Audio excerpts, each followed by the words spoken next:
Magandang hapon po mga kabukid. Ito po yung ating tuba. Yan, nakuha po natin dito. Yan, dito po natin kinuha. Ito po siya.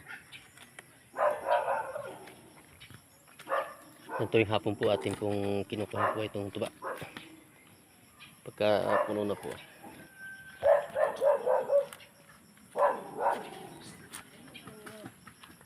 Ito po yung pinagtanggalang puko.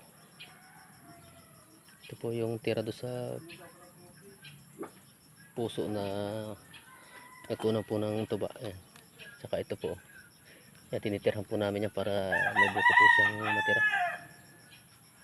Para maging niyog. Ito po yung ating tawag po rito ay sahod o lagay ng tuba para hindi siya matapon. Ito po yung nilagay po nating tapon para hindi po pasukin ng tubig.